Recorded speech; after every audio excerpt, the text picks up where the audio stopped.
नमस्कार स्टूडेंट्स, मैं Monika, assistant professor ABST, doctor Bhimrao Ambedkar government college Sriganganagar. I hope आप सब अपने अपने घरों में सुरक्षित होंगे।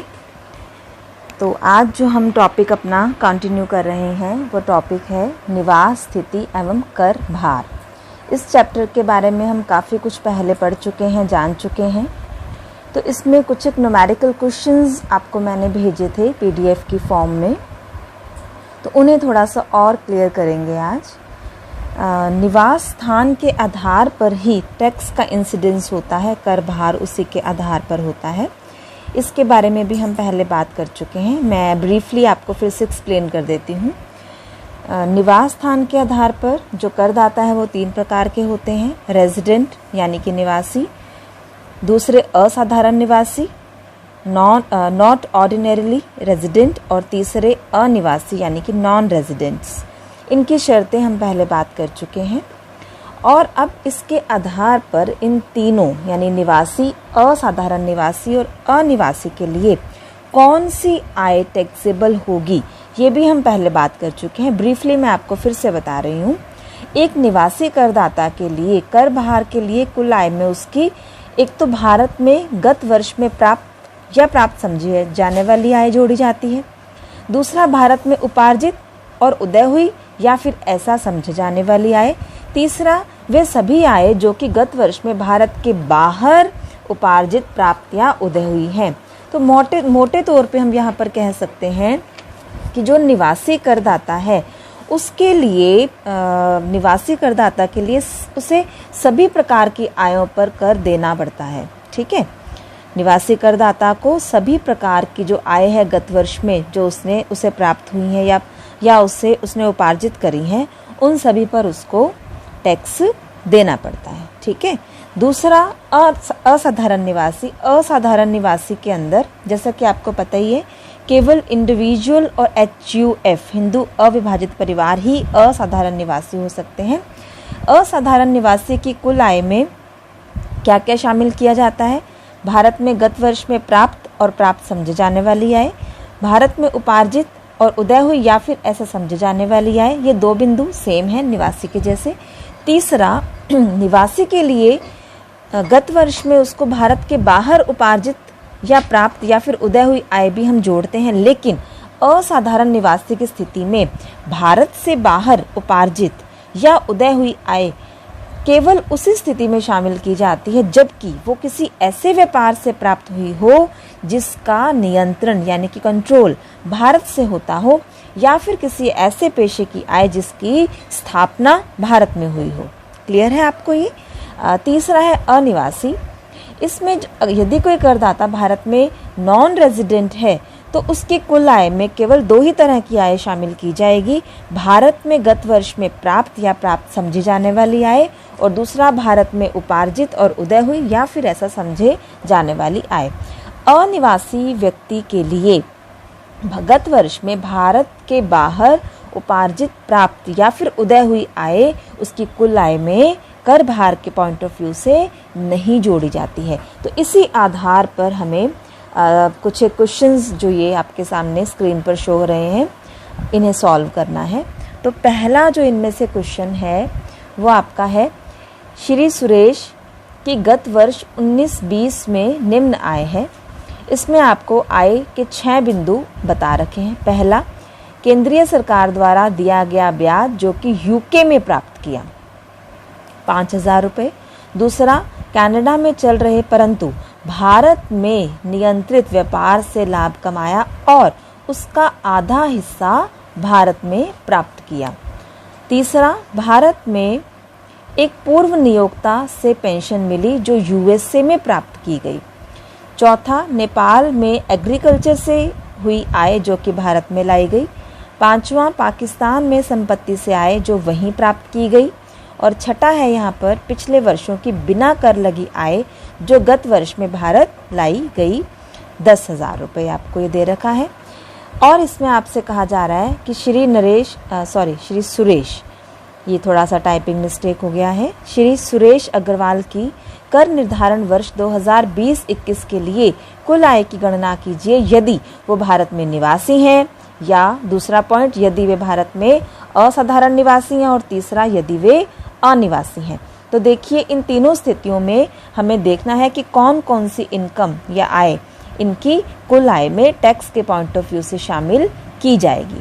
तो एक स्टेटमेंट के रूप में हम इसको शो करेंगे, statement of total income of Shri Suresh for the assessment year 2020-21। तो इसमें आपने 3 इस तरह से अमाउंट के लिए कॉलम बना लेने हैं। रेजिडेंट्स का जो रेजिडेंट्स के लिए जो इनकम जो इनकम्स उनकी टोटल इनकम में जोड़ी जाएंगी वो हम यहाँ शो करेंगे। नॉट ऑर्डिनरीली रेजिडेंट्स के लिए सेकंड कॉलम में और नॉन रेजिडेंट्स के लिए थर्ड कॉलम में। तो 1 बाय 1 हम डिस्कस करते हैं। यहाँ पर सबसे पहले मैंने यहाँ पर दिखा रखा है pension for services rendered in India but received in USA. इसके बारे में आपको ये ध्यान देना है कि ऐसी कोई भी इनकम जो भारत में की गई सेवाओं के लिए प्राप्त हुई है, ओके, सरकार द्वारा दी गई हो, चाहे उसकी प्राप्ति कहीं भी हुई हो, उसे हमें भारत में उपार्जित हुआ मानना है। ठीक है, तो अब क्योंकि रेजिडेंट के लिए तो गत वर्ष में उसको जो भी प्राप्ति हुई है वो सारी की सारी हमें टोटल इनकम में शामिल करनी है, तो इसमें ज़्यादा सोचने की ज़रूरत नहीं है। इसमें डायरेक्ट आप 8,000 रुपीज़ दिखा देंगे। दूसरा, भारत में उपार्जित आय भले वो प्राप्त कहीं भी हुई हो, वो असाधारण निवासी के लिए भी गत वर्ष की आय में शामिल की जाएगी। और तीसरा, नॉन रेजिडेंट जो है, नॉन रेजिडेंट में भी हमने यही बात करी है कि भारत में प्राप्त या समझे जाने वाली या फिर भारत में उपार्जित या ऐसा समझे जाने वाली आय, तो ये भी क्योंकि भारत में उपार्जित है आय, तो ये तीनों ही स्थितियों में टैक्सेबल होगी, टोटल इनकम में जोड़ी जाएगी। दूसरा है आपके पास यहाँ पर income from property in Pakistan. अब क्योंकि ये आप देखिए, ये जो इनकम है भारत से बाहर ही उपार्जित हुई है और भारत से बाहर ही प्राप्त हुई है। ठीक है, तो ये रेजिडेंट के लिए तो टैक्सेबल है ही, क्योंकि रेजिडेंट के लिए तो सारी ही इनकम टैक्सेबल होती हैं गत वर्ष में प्राप्त की गई, लेकिन ये असाधारण निवासी और अनिवासी दोनों के लिए ही टैक्सेबल नहीं है। असाधारण निवासी के लिए भारत के बाहर उपार्जित इनकम केवल उसी स्थिति में टैक्सेबल होती है जबकि वो किसी ऐसे व्यापार से हो जो कि जिसका नियंत्रण भारत से किया जा रहा हो, या फिर किसी ऐसे पेशे से हो जिसकी स्थापना भारत में की गई। परंतु ऐसा ये दोनों ही स्थितियाँ पूरी नहीं हो रही हैं, दोनों ही कंडीशंस यहाँ पर पूरी नहीं हो रही हैं। और नॉन रेजिडेंट्स के लिए तो भारत से बाहर उपार्जित या प्राप्त जो इनकम है, जो उपार्जित इनकम है भारत से बाहर, वो टैक्सेबल होती ही नहीं है, तो ये यहाँ पर आएगी ही नहीं। तीसरा, profit from business in Canada which is controlled in India, half of the profit being received in India. तो रेजिडेंट के लिए तो कंप्लीट अमाउंट टैक्सेबल है। ठीक है, बिजनेस, ऐसे बिजनेस से ये इनकम हुई है जो कि इंडिया से कंट्रोल्ड है, ओके, क्योंकि इसके लिए तो सारी ही इनकम टैक्सेबल है, तो कोई दिक्कत नहीं है। फिर नॉट ऑर्डिनरीली रेजिडेंट के लिए भी हमने बात करी कि भारत के बाहर किसी व्यवसाय से यदि इसे इनकम हो रही है और वो व्यवसाय यदि भारत से नियंत्रित है, तो उससे संबंधित उपार्जित और उदय हुई आय को इसमें हमने टोटल इनकम में शामिल करना है। इसमें प्राप्त कितनी हुई इंडिया में, ये चीज़ यूजलेस है हमारे लिए। तीसरे पॉइंट में इस चीज़ का यूज़ रहेगा कि आधी इनकम भारत में प्राप्त की गई, half of the income being received in India. तो क्योंकि ये आधी इनकम प्राप्त भारत में हुई है और भारत में प्राप्त हुई इनकम तो अनिवासी के लिए टैक्सेबल है ही, तो अनिवासी के लिए मात्र 20,000 यानी कि आधी राशि ही टैक्सेबल होगी। नेक्स्ट है interest paid by central government of India but received in UK. तो इसकी प्राप्ति चाहे भारत से बाहर हुई है, लेकिन ये भारत सरकार द्वारा दिया गया है ये इंटरेस्ट, तो ये तीनों के लिए ही टैक्सेबल होगा। Next, agricultural income in Nepal. तो ये भी सेम यहाँ पर जैसा income from property in Pakistan था उसी प्रकार से इसका ट्रीटमेंट किया जाएगा। भारत के बाहर ये उपार्जित और उदय हुई आय है। ठीक है, क्योंकि रेजिडेंट के लिए तो सारी ही इनकम टैक्सेबल हैं, तो 10,000 इसमें तो आपको शो करना है। लेकिन नॉट ऑर्डिनरीली रेजिडेंट और नॉन रेजिडेंट दोनों के लिए ही भारत के बाहर उपार्जित ये जो आय है टैक्सेबल नहीं है, और असाधारण निवासी के लिए टैक्सेबल होती यदि ये किसी ऐसे व्यापार से होती जिसका नियंत्रण भारत से किया जा रहा होता, जबकि ऐसा है नहीं, तो ये यहाँ पर आपको नहीं दिखाना है, और नॉन रेजिडेंट के लिए तो नहीं दिखाना, के लिए भी नहीं दिखाना है। तो इस प्रकार आपने इनका टोटल लगा लेना है। तो टोटल इनकम रेजिडेंट के लिए 71,000, नॉट ऑर्डिनरीली रेजिडेंट के लिए 53,000 and for non resident it will be 33,000। तो ये था आपका एक क्वेश्चन, जिससे आपको आई होप क्लियर हो गया होगा कि किस प्रकार से हमें ट्रीटमेंट करना है डिफरेंट इनकम्स का for residents, not ordinarily residents and non residents. एक और क्वेश्चन आपके लिए यहाँ पर है। श्री सुमित जो भारतीय नागरिक हैं, जनवरी 2013 से अमेरिका में व्यवसाय करते हैं। वे प्रतिवर्ष 1 जून को भारत आते हैं और 10 सितंबर को वापस अमेरिका चले जाते हैं। लेकिन वित्तीय वर्ष 2019-20 में वे 1 जुलाई 2019 को भारत आए और 5 सितंबर 2019 को वापस चले गए। उनकी गत वर्ष 19-20 के लिए आय आपको दे रखी है। अमेरिका में व्यवसाय के लाभ 70,000, यूके के सरकार के बॉन्ड्स पर ब्याज जिनमें से आधा भाग भारत में प्राप्त हुआ 4,000। तीसरा, पिछली विदेशी आय जिस पर कर नहीं लगा गत वर्ष में भारत लाई गई 7,000। भारत सरकार की प्रतिभूतियों पर ब्याज जो अमेरिका स्थित उनके बैंक खाते में सीधा जमा हुआ 20,000। भारत में स्थित मकान संपत्ति की आय 18,000। अब इस क्वेश्चन में आपको मिस्टर सुमित की जो रेजिडेंशियल स्टेटस है वो नहीं दे रखा, हमें उसे फाइंड आउट करना है और कर निर्धारण वर्ष 2020-21 के लिए उनकी टोटल इनकम की गणना करनी है। एक चीज़ मैं आपको पीछे वाले क्वेश्चन में बताना भूल गई, एक पॉइंट वहाँ पर आया था, past foreign untaxed income brought to India in the previous year 10,000। पिछले वर्षों की बिना कर लगी आय जो गत वर्ष में भारत लाई गई, इसका हमने क्या ट्रीटमेंट करा, इसे हमने कहीं शो नहीं करा। इसे क्यों शो नहीं करा, इसके लिए मैं आपको एक चीज़ बता दूं, यदि कोई अनटैक्स्ड इनकम बिना कर लगी आय जो कि गत वर्ष से पहले की हो और भारत के बाहर कमाई गई हो, यदि गत वर्ष में भारत लाई जाती है तो उस आय को गत वर्ष की टैक्सेबल आय में शामिल नहीं किया जाएगा, क्योंकि ये एक तरह से आय का ट्रांसफ़र है, ना कि आय। तो इसलिए हमने इसे कहीं भी नहीं दिखाया। सेम पॉइंट आपका इस क्वेश्चन में भी आ रहा है। पिछली विदेशी आय जिस पर कर नहीं लगा गत वर्ष में भारत लाई गई 7,000, तो इसे भी हमें यहाँ पर इंक्लूड नहीं करना। Past foreign untaxed income brought to India in the previous year ₹7,000 is not treated as income. Okay, अब आप इसका सॉल्यूशन देखिए। पिछले क्वेश्चन की ही तरह आपको यहाँ पर इनकी टोटल इनकम, टैक्सेबल इनकम ज्ञात करनी है, लेकिन उससे पहले हमें ये पता लगाना होगा कि श्री सुमित जो ये हैं इनका रेजिडेंशियल स्टेटस क्या है, इनकी निवास स्थिति क्या है। तो इसको सॉल्यूशन में मैंने आपको लिख रखा है। श्री सुमित गत वर्ष में 1 जुलाई 2019 से 5 सितंबर 2019 तक भारत में रुके हैं। इसके अनुसार गत वर्ष 2019 में उनका जो भारत में ठहराव है उसके हम डेज काउंट कर लेते हैं। 5 सितंबर तक रहे हैं और 1 जुलाई 2019 से, तो जुलाई का पूरा महीना, जुलाई के 31 दिन, अगस्त का पूरा महीना 31 दिन, सितंबर के 5 दिन। ठीक है, तो ये इनका टोटल आपके पास आ जाएगा 67 डेज। 67 डेज का स्टे उनका इंडिया में रहा है। अब एक चीज़ यहाँ पर और गौर करने के लायक है, श्री सुमित एक भारतीय नागरिक हैं जो कि अमेरिका से व्यापार करते हैं और भारत में वो विजिट के लिए आते हैं।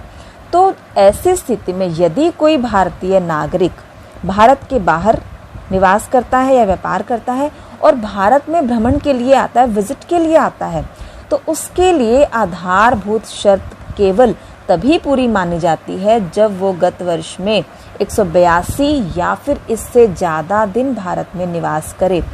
हालांकि आप जानते हो कि आधारभूत शर्त में हमारे पास 2 विकल्प थे, एक 182 दिन वाला और दूसरा 60 दिन वाला, लेकिन यहाँ पर 60 दिन वाला विकल्प इररेलेवेंट हो जाएगा क्योंकि वो भारतीय नागरिक हैं और वो भारत में भ्रमण के लिए गत वर्ष में आए हैं। तो 60 डेज़ वाला आपको यहाँ नहीं देखना। आधारभूत शर्त के केवल पहले विकल्प की पूर्ति होने पर ही आधारभूत शर्त पूरी हुई मानी जाएगी, जबकि यहाँ पर 67 डेज़ जो हैं आपके 182 डेज़ से कम हो रहे हैं। इस कारण से श्री सुमित जो है वो आधारभूत शर्त की ही पूर्ति नहीं करते। फॉर दैट उन्हें प्रीवियस ईयर 2019-20 के लिए नॉन रेजिडेंट ट्रीट किया जाएगा।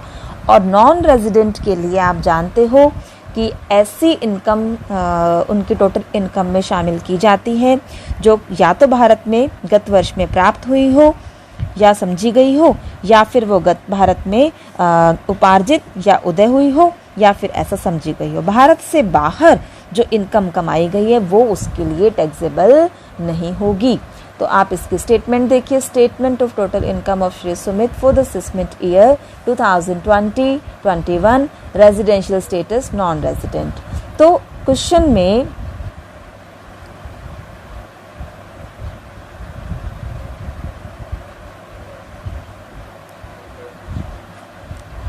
में आपके पास जो पॉइंट्स थे,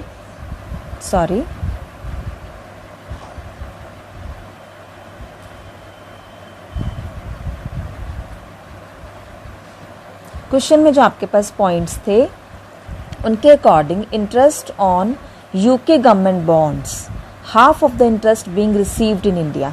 यहाँ पर आपके पास क्वेश्चन में आपको ये दे रखा था कि 4000 इंटरेस्ट रिसीव हुआ यूके गवर्नमेंट के बॉन्ड्स पर।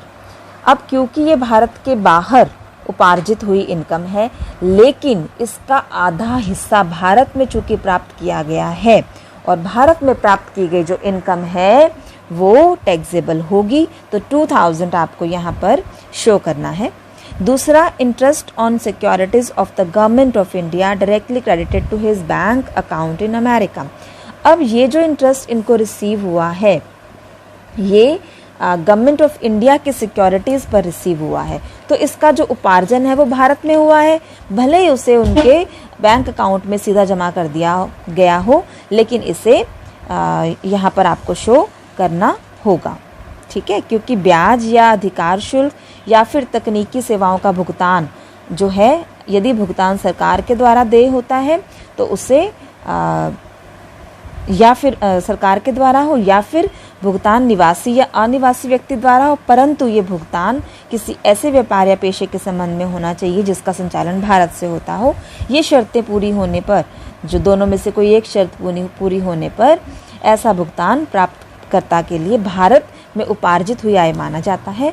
तो इसे आपको यहाँ पे दिखाना होगा। और तीसरा, income from house property situated in India. तो क्योंकि जो हाउस प्रॉपर्टी है वो इंडिया में सिचुएटेड है, तो इसलिए इसको भी आपको यहाँ पे शो करना है 18,000 रुपीज़। तो इस तरह से आपने इन तीनों पॉइंट्स की जो इनकम है उसको यहाँ पर टोटल इनकम में शो कर देना है, और आपके पास जो इनकम का टोटल है वो आ जाएगा 40,000। Total income 40,000। यहाँ पर भी कुछ एक पॉइंट्स आपको मैं और क्लियर करना चाहूँगी। इसमें एक तो पिछली विदेशी आय का पॉइंट है जिस पर टैक्स नहीं लगा था और वो गत वर्ष में भारत लाई गई थी, ये हम क्लियर कर ही चुके हैं, इस कारण से हमने इसे कहीं भी शो नहीं किया है। और दूसरा, इसमें जो इसका अमेरिका में बिजनेस से जो लाभ हुआ है, profit of business in America ₹70,000, तो वो भी क्योंकि भारत से बाहर है व्यवसाय और बाहर ही उपार्जित हुआ है, तो भारत से बाहर यदि कोई उपार्जन होता है तो वो अनिवासी के लिए टैक्सेबल नहीं होता है। और इसी तरह से इंटरेस्ट का जो आधा हिस्सा है 2,000 रुपये, वो भी टैक्सेबल नहीं है नॉन रेजिडेंट्स के लिए। तो इस तरह से आपको इसका ट्रीटमेंट करना होता है। तो आई होप आपको ये क्लियर हो गया होगा। तो ये 2 क्वेश्चंस मैंने आपको PDF की फॉर्म में भेजे थे और इसी को मैं आपको एक्सप्लेन मैंने किया है आज। तो इसी तरह के और क्वेश्चंस मैं अब आपको PDF की फॉर्म में आपसे शेयर करूंगी, तो आप उन्हें अच्छे से देखिए, समझिए, समझने की कोशिश कीजिए। कोई प्रॉब्लम यदि आपको आती है, कोई डाउट रहता है आपको, तो आप मुझसे मैसेज के थ्रू अपना डाउट पूछ सकते हैं। मैं कोशिश करूंगी उसे क्लियर करने की। तो इसी में मैं आपसे कुछ क्वेश्चंस 1-2 दिनों में आपको भेजूंगी और कुछ एक होम असाइनमेंट्स भी शेयर करूंगी, तो आप इन्हें अच्छे से समझने की कोशिश कीजिए ताकि आपको होम असाइनमेंट सॉल्व करने में किसी तरह की परेशानी ना हो। इसीलिए मैं आपको PDF भी भेजती हूँ ताकि आप उसको नोट्स की फॉर्म में सेव रख सकें, उसको दोबारा पढ़ सकें आराम से, असाइनमेंट आप आराम से कर सकें। तो आज के लिए, अभी के लिए इतना ही। Thank you so much.